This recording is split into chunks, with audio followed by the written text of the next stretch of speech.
Hello and welcome back to Seaside Garage. Remember this?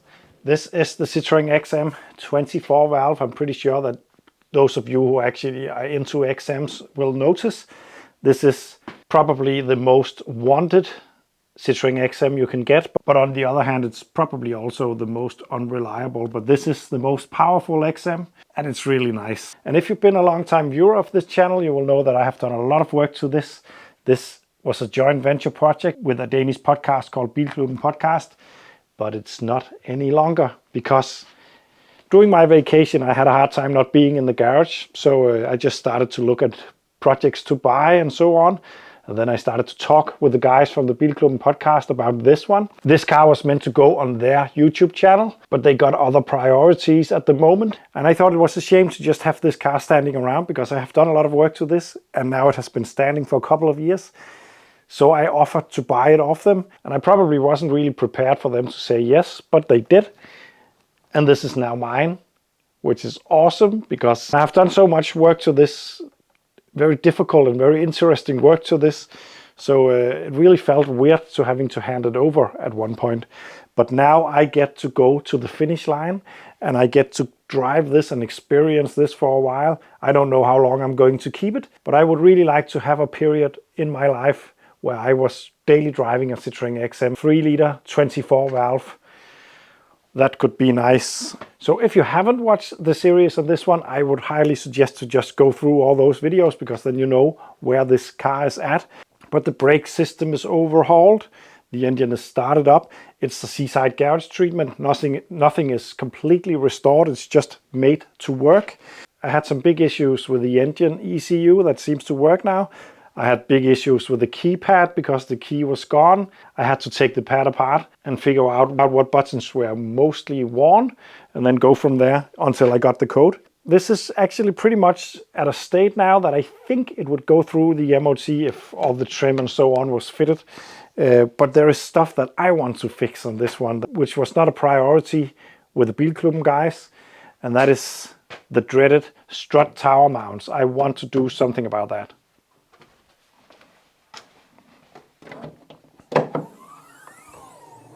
This is the strut tower mount.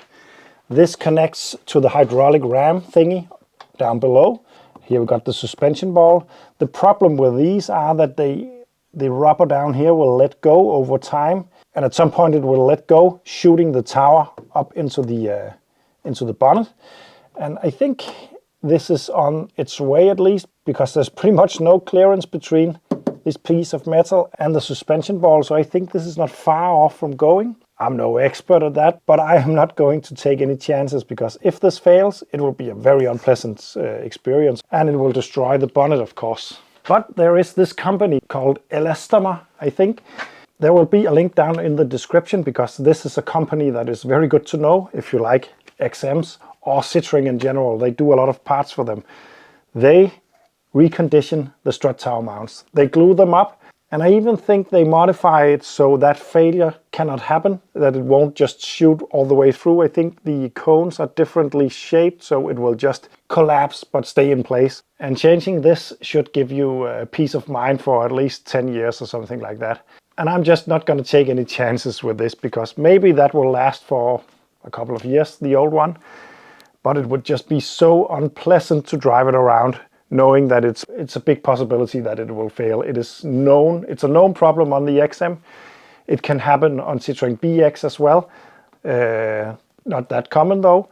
XMs are really known to have issues with this, probably because they are quite heavy.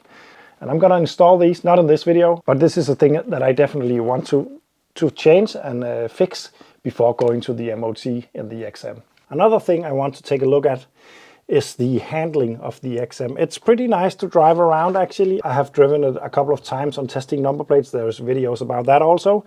And the handling is nice, but it's a lot firmer than I would expect. And this, even though it's a car from 1991, got a adjustable suspension. You got sport mode or normal automatic mode. It's a pretty clever setup, and with the suspension will actually react to input from the steering wheel, from the speed sensor and so on, and change according to that. But the thing is, I'm not sure that it's working right.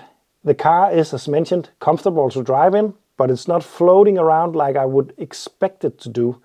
That could be down to very old spheres, but Citroën spheres are not known to lose pressure from just standing around. I know that's a subject that you could discuss for quite a while, but according to my knowledge, they are not known to just lose pressure over time. They lose pressure while being used. This car doesn't got a lot of miles on it, and I think it was kept quite nicely until it was parked. So I'm not sure that the spheres are the problem. It could be nice to change them, but I think there is 8 of them on this one. So it's not a cheap thing to do. It could be nice to do in the future, of course, but I need to know if the hydractive system is even active, because it could just be not really responding. And the reason why I think that could be an issue is this. Let me show you something. Firstly, take a look at this magnificent place to be in this car. It's not clean anymore, but before it arrived at my place, Bilklubben Podcast actually went to a car detailing company who detailed the inside of this, and it was completely clean and nice when I got it. I have messed it up a little bit, but it is still a lot cleaner than most of my stuff. Back here, the seat has never been up in my time, because back here was a replacement windscreen, which is now fitted. I can't remember if I told you or showed you that, but the windscreen was cracked. It's not cracked anymore. But the thing is, when putting this car in ignition, there is a lot of lights, of course. But up there should be a symbol for the suspension. And when I turn it on, it's not showing. And I think it's a self-diagnostic thing that it should actually light up. Some say it will flash if it got an error. Some say it won't even shine if it got an error. I don't know. It could also just be a bulb that is blown. But I have a feeling something is wrong, so I'm going to try to see if I can read out the error codes on that, because I do have a feeling that something is a bit weird. But the suspension is working. The chipping sound you will hear from time to time is the belt on the pump that is not tight enough. I need to tighten that up. But everything else seems to work, and you will hear a click from time to time when the pump is activated. And if it's more than 30 seconds in between those clicks, the pressure side of things should be all right. And I think it's actually more than that. Let's try to find one of them. That's 1, 3, 4.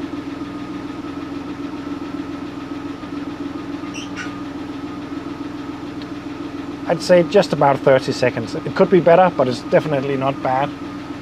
So I don't think that's a problem. And the suspension also reacts to different settings.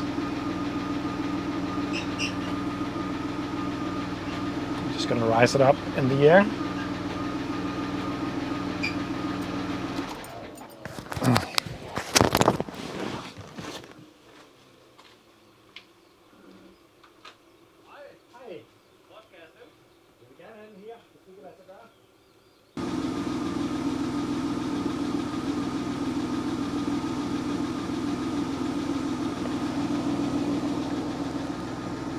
And it's responding just fine to the height settings and so on, so that part of it works.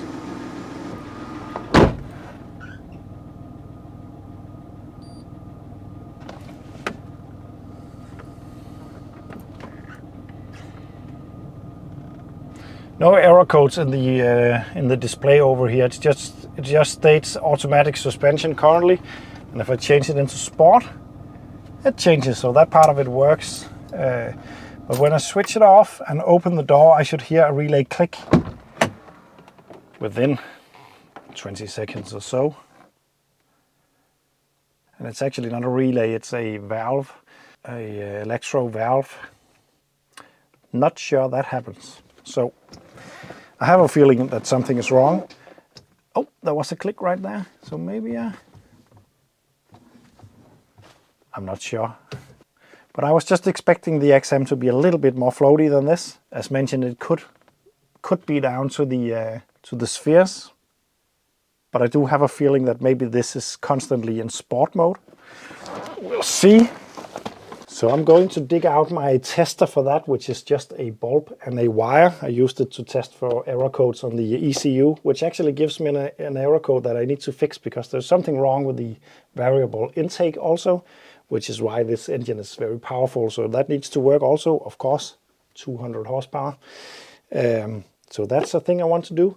I am just rigging up my blinker tester that I used on the ECU previously. This is the connector for the Diagnostics on the hydractive ECU. And then I'm going to put the ignition on and ground the LED for 3 seconds.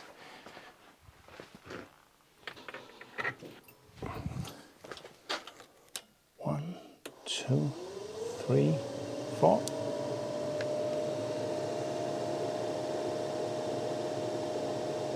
Nothing really happens and it lights up all the time. I don't think it's supposed to do that. Yeah, this is not supposed to do like this. It's supposed to switch off when I ground it. And then when I let go, it should blink. It feels like it's not, it feels like the ECU is maybe not even active. That's a bit weird. Just to show, I'm just gonna put this into the engine ECU instead. Into port number 2, just to show you how it's supposed to work now. And then shut it off for 3 seconds. Yeah, it switches off. And then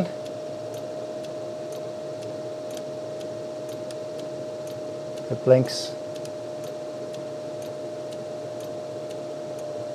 Yeah, so that is how it's supposed to work. Now it's showing the error code, which is probably the intake valve again. I'm gonna investigate that later. But it's the hydractive system that I'm trying to fix, and it's not, and it doesn't seem to really do what it is supposed to. So I think there is some kind of power or ground supply issue on the ECU.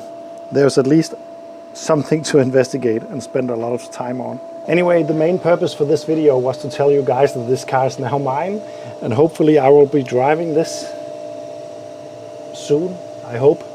But this issue over here, it could be very complicated. It could also be very simple. It could be a ground, it could be many things, but we're just gonna have to see. Anyway, thanks for watching. Don't forget you can support me. There's a Patreon link down below, and there is also a link to the merchandise shop. See you on the next one.